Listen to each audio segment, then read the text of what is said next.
Zombie Apocalypse.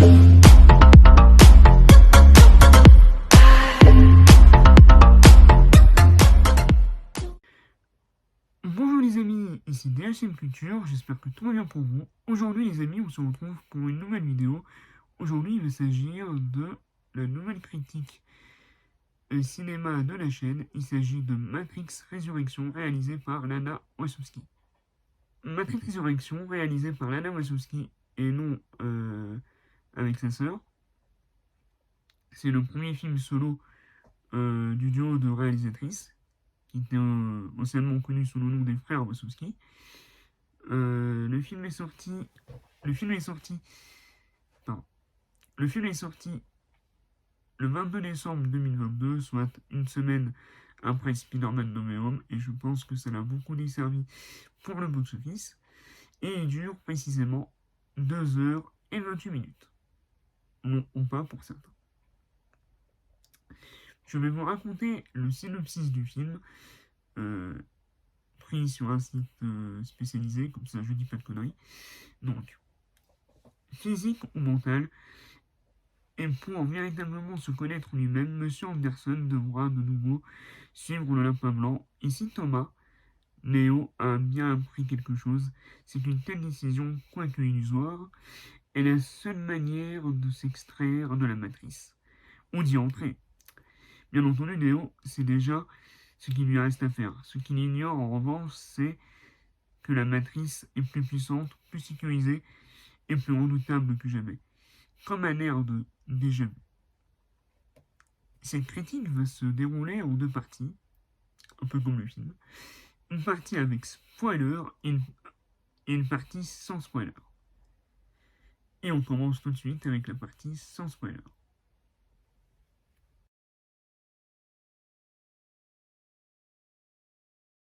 Après vous avoir raconté le résumé du film, qu'est-ce que j'en ai pensé de ce 4e film de Matrix? Sachant que moi je suis un très grand fan de la trilogie originale, que je les ai tous revus avec les courts-métrages Animatrix juste avant, juste avant d'aller voir Matrix Résurrection, histoire de me remettre les pendules à l'heure, puisque ça faisait quelques années que je les avais plus revus. Alors, qu'est-ce que j'en ai pensé? Est-ce que j'ai bien aimé ce nouvel opus de la franchise? Est-ce que je le trouve supérieur ou inférieur à la trilogie originale? Je vais vous donner ces réponses dans cette vidéo. Alors, dans l'ensemble, je trouve que c'est un film de science-fiction comme on les aime. On peut le couper en 2 parties. La première réintroduit le personnage de Thomas Anderson, toujours joué par Keanu Reeves, qui ressemble beaucoup d'ailleurs au personnage de John Wick. Dans cet épisode, ce film introduit un nouveau groupe de personnages qui sont en mode jeu vidéo dans la matrice, avec un côté très steampunk, enfin vraiment stylé. Et qu'il renvoie un passage des premiers films pour comprendre un bug dans la matrice. Donc ça justement, c'est une approche que j'ai trouvée assez intéressante. J'ai trouvé les nouveaux personnages très intéressants, comme le groupe de la nouvelle héroïne, j'ai oublié son nom, mais je l'ai trouvé très intéressant. Et elle a un charisme assez frappant. Ainsi que de revoir Trinity dans ces scènes-là, ça me fait toujours plaisir de le revoir. Neo, qu'on retrouve dans cette première partie, est toujours incroyable, vraiment. Il a une profondeur et un charisme. Il est touchant, c'est juste dingue. Vraiment. J'ai vraiment beaucoup apprécié de le revoir et je le trouve vraiment humain en fait. C'est ça qui est dingue, c'est que c'est un personnage que je trouve vraiment humain. La bande son est un peu en retrait par rapport à la trilogie et surtout par rapport au troisième film. Donc c'est un peu dommage, mais il y a toujours de la bonne musique. Et d'ailleurs, la reprise de Wake Up, qui est toujours sympa à écouter. Les scènes d'action sont moins spectaculaires que dans la trilogie originale, mais ça, étant donné que Nana est toute seule et qu'elle n'est pas accompagnée de sa sœur, bah, ça peut se comprendre. Et je pense que d'un autre côté, c'est voulu que ce soit moins spectaculaire, par rapport à l'histoire notamment. L'action est un peu plus calme qu'à l'époque, mais comme pour les effets spéciaux, c'est voulu par la réalisatrice. Mais quand l'action est là, il y a des scènes qui sont quand même vachement intéressantes. C'est un film où il faut être assez attentif à l'histoire et au dialogue. Je m'explique. Matrix, on le sait tous, il y a énormément d'action. Mais pour bien comprendre les scènes d'action, il faut comprendre ce qu'il y a derrière l'action. Vous avez suivi? Donc en fait, pour faire simple, il faut vraiment être attentif au dialogue et à l'histoire. Si vous perdez ne serait-ce qu'une minute par un manque d'inattention ou par un coup de fatigue, bah, c'est clair que vous n'allez rien comprendre au film. Et je vous conseille d'ailleurs de revoir au moins le premier Matrix avant de voir ce qu'est Trinity. Vous n'êtes pas obligé de voir les deux autres. C'est mieux évidemment pour la nostalgie des personnages et la sympathie qu'on peut avoir avec eux. Mais pour juste la compréhension de l'histoire, je pense que je pense que le premier est suffisant. Du premier Matrix. En gros, bah, pour faire court, j'ai kiffé ce Matrix Résurrection. Pour moi, c'est un coup de cœur de ce début d'année, puisque même s'il est sorti en fin d'année 2021, je considère que c'est un film 2022, puisque je l'ai vu en début 2022. Et je vais vous expliquer pourquoi ce film fait partie, d'ores et déjà, un de mes films préférés de cette année. Dans la partie spoiler.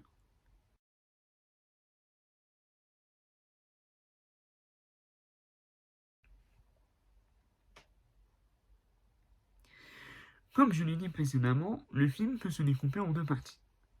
La première est une partie un peu méta. On se retrouve dans la matrice qui représente le monde réel actuel. Et on retrouve Thomas Anderson, qui, qui est développeur de jeux vidéo et qui a créé notamment donc, la trilogie Matrix. Donc on veut nous faire croire que la trilogie n'est pas réelle, et qui plus est, pour appuyer ce détail, on retrouve Tiffany, qui comme par hasard ressemble beaucoup à Trinity. Mais rien de plus normal, puisqu'en réalité il s'agit de la même personne. Mais du coup, on va beaucoup s'interroger sur ce qui est réel et ce qui n'est pas réel, ainsi que le rêve et ainsi que le rêve. On va beaucoup s'interroger sur le réel, sur ce qui ne l'est pas, ainsi que le rêve. De temps en temps, on va avoir une cassure dans la matrice, des troubles dans les pensées de Néo qui vont également nous faire réfléchir. Et Smith est joué par un nouvel acteur, donc on oublie Hugo Weaving de la trilogie originale et place au nouveau, j'ai oublié son nom également. Je sais pas pourquoi, il y a un bug de la matrice dans ma tête en ce moment. Mais n'empêche que je l'ai trouvé quand même intéressant, mais le petit problème que j'ai eu, c'est qu'il a essayé de jouer comme Hugo Weaving, seulement il n'est pas Hugo Weaving.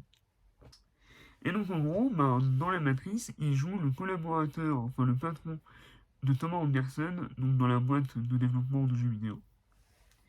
Donc on sent déjà une légère dualité entre les deux. Et jusqu'au moment où Neo le libère, comme il l'a fait précédemment dans la trilogie. Pour revenir sur le personnage de Morpheus, qui n'a rien à voir avec Laurence Fishburne, là, c'est une IA perdue dans la matrice qui, avec l'aide de la nouvelle protagoniste, tente de récupérer Neo. C'est pour cette raison que le changement d'acteur en ce qui concerne Morpheus ne m'a absolument pas dérangé. Ça m'a un peu dérangé pour Smith, en revanche. On retrouve également un ancien personnage comme Niobe dans la nouvelle ville d'Iowa, si ma mémoire est bonne. Euh, c'est en gros la nouvelle Zion. Et c'est devenu la nouvelle générale en chef de l'armée. Et ça m'a un peu fait rappeler Léa dans Star Wars épisode 7. Donc, bon, c'est pas. Enfin, son personnage est vachement intéressant, mais qui aurait mérité d'être mieux développé. Donc, on retrouve le personnage de Seti qu'on a déjà pu voir dans Matrix Révolution. Donc, on retrouve également le personnage de Seti qu'on a déjà pu voir dans Matrix Révolution. Donc, dans ce nouvel épisode, on retrouve donc Iowa, qui est une sorte de nouvelle cité, nouveau monde, un croisement entre Zion et le futur, entre guillemets, avec comme idée première une cohabitation entre les machines et l'homme. Par exemple, les machines aident l'homme à créer de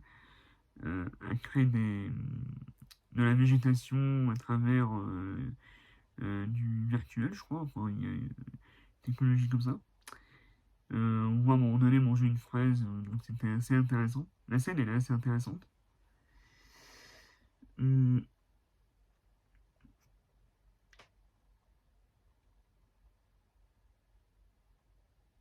et en fait, ce monde existe grâce à ce qu'a pu accomplir Neo dans la trilogie originale. Donc finalement, même si, entre guillemets, la guerre continue dans ce quatrième opus, ce qu'il a fait, donc la paix qu'il a réussi à, à accomplir, a quand même existé et a quand même perduré.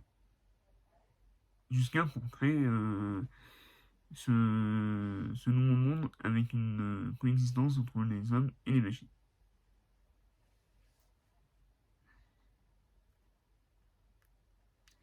D'ailleurs, petit détail, c'est vrai qu'il y a certaines machines qui sont un peu trop mignonnes, qui font penser à du Disney, mais qui sont contrebalancées aux vraies machines enfin, de l'univers Matrix, qui sont toujours aussi agressives. Donc l'ADN de Matrix n'est pas effacé. Et ça, franchement, c'est très fort.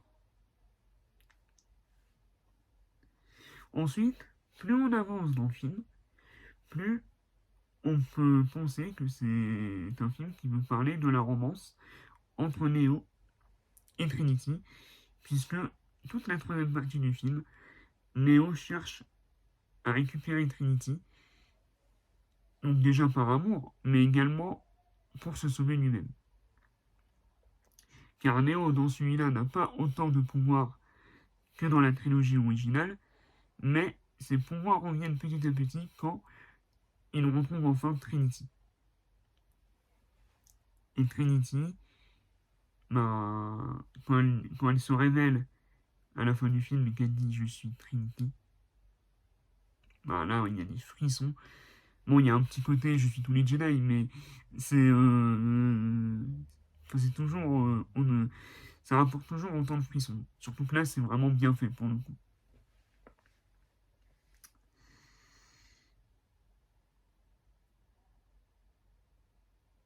Et à ce moment-là, on comprend vraiment que la nouvelle ère de Matrix comporte une nouvelle trinité, à savoir l'agent Smith, puisqu'à un moment donné, enfin, pendant le combat final, il sauve Neo pour que la trinité coexiste avec du coup Trinity et donc l'agent Smith.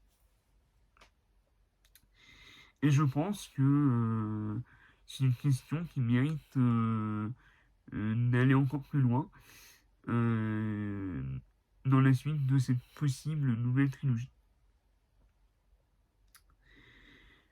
Donc voilà, j'espère en tous les cas que j'espère que ce nouvel opus ouvrira la porte à une nouvelle trilogie, car Ça nous laisse beaucoup d'interrogations. Et voilà.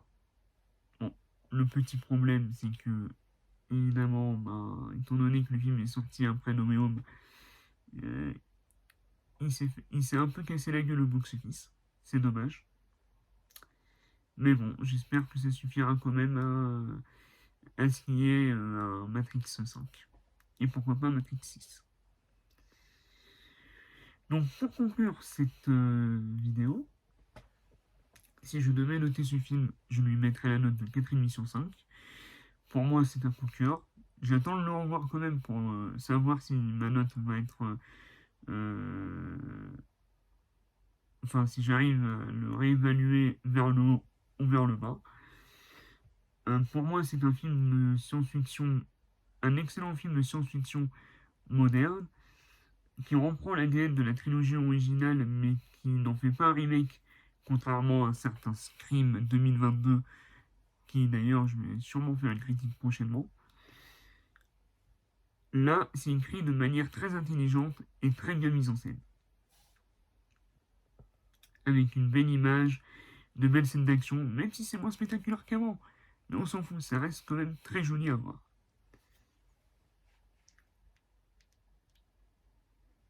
Et non seulement ça reste très joli à voir, mais pour moi, ça reste au-delà et au-dessus même au standard des films d'action actuels.